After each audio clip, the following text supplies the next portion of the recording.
The whistleblower complaint is public. The New York Times is getting blown up online for disclosing information about the whistleblower, and the president is letting his attacks fly in response. We're going to keep watching all this impeachment news, but there are other stories out this week that we want you to focus on too.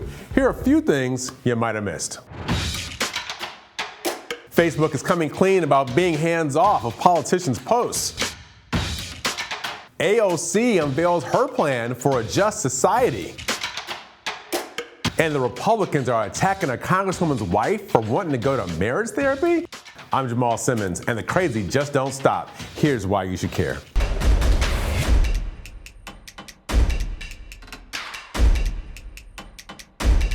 If you want to fact check a politician's post on Facebook, you're gonna have to do it yourself. Mark Zuckerberg is out. Speaking in Washington this week, Nick Clegg, a Facebook executive and former Deputy Prime Minister of Great Britain, he confirmed that the social media site doesn't verify politicians' posts for accuracy. That policy was put in place last year. Clegg said the company doesn't want to block political discourse, and policing content could mean missing something that's potentially newsworthy. But they still use third-party fact checkers to root out posts that have been previously proven false, those that endanger people, fake news, and manipulated photos and videos. Twitter followed Facebook's lead and enacted a similar policy in June. Now, why you should care? I listened to Nick Clegg speak about this when he was in Washington this week for the Atlantic Festival, and I'm not unsympathetic to Facebook. Full disclosure, my wife worked there for a while. But this policy has some gaping holes. Critics of Facebook say it gives politicians an opening to spread misinformation, fuel hateful speech, and stoke confusion, all for their own political gain. There are also questions about who is a politician. Are former politicians included? What about people who are expected to run for office, but they haven't announced yet? In a situation like Syria, does Assad's opinion stand more without question than a rebel leader? With bots, troll farms, and deep fakes at work, the waters are murkier than ever, even in developed democracies like the United States. And who's in jeopardy? We are.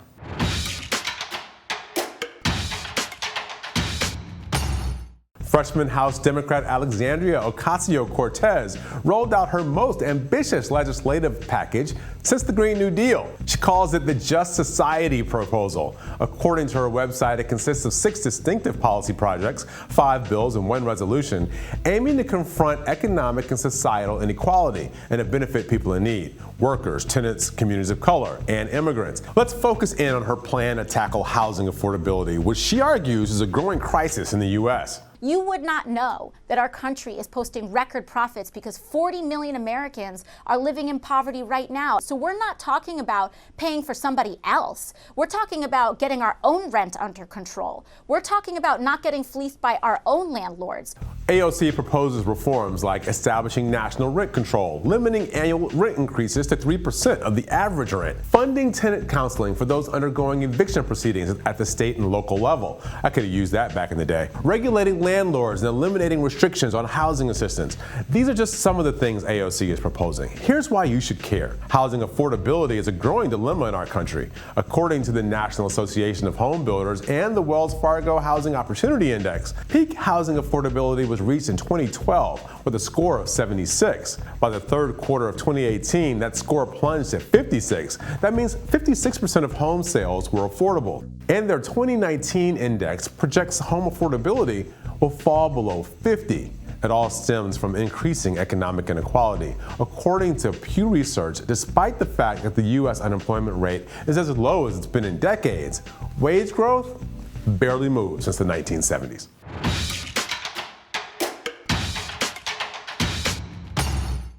All of my mental health therapy sessions are denied, in addition to all of our marriage counseling sessions. That was Amanda Cunningham, wife to Democratic South Carolina Congressman Joe Cunningham. A few weeks ago, she took to social media to raise awareness that healthcare needs like mental health and marriage counseling still aren't covered under many insurance programs, including the government's. But the National Republican Congressional Committee decided to use the video as fodder in their campaign against her husband. When Cunningham mentioned something good about Beto O'Rourke this week, the NRCC tweeted, "Looks like Mrs. Cunningham likes a man who supports baseless impeachment.